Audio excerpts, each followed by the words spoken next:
అండి, welcome to triple Chocos. ఒక అందమైన చిన్న గిఫ్ట్ తోటి పెద్ద సంతోషాన్ని ఇవ్వడానికి రెడీగా ఉన్నారా? త్రిపుల్ చాకోస్ అయితే రెడీగా ఉంది. చాక్లెట్ అనేది ఎంతో ఒక ప్రేమతో చేసే చాక్లెట్ అంటే మీరు ఇచ్చేది చిన్న గిఫ్ట్ కావచ్చు, కానీ అది చాలా మెమొరబుల్గా తయారవబోతుంది.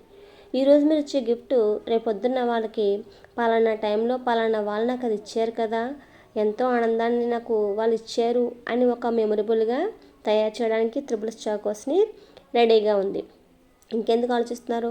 హెల్త్ గురించి అయితే మీరు అస్సలు ఆలోచించక్కర్లేదు. ఎందుకంటే ఇందులో ప్రిజర్వేటివ్స్ ఏమి లేవు. హెల్త్ కాన్షియస్ తోటి డ్రై ఫ్రూట్స్ని వేసి చాలా చక్కగా నీట్గా తయారు చేసి మీకు ఇవ్వబోతున్నాం. మీ స్పెషల్ మూమెంట్ని ఇంకా స్వీట్ మెమరీగా తయారు చేసుకోండి. వ్యాలంటైన్స్ డే కావచ్చు, బర్త్డే కావచ్చు, యానివర్సరీ కావచ్చు, మదర్స్ డే ఎదురుగా ఉంది, మదర్స్ డేకి కావచ్చు, ఫాదర్స్ డే, మదర్స్ డే, ఏది అకేషన్కి ఏంటండి అసలు? అకేషన్ ఏముంది? ఏదైనా మన చాక్లెట్ తినాలంటే చాలు కదా, అకేషన్ ఏమి ఉండక్కర్లేదు. సో పిల్లలకి ఇష్టం, పెద్దలకి ఇష్టం అలాంటి చాక్లెట్ని ఆర్డర్ చేసుకోండి.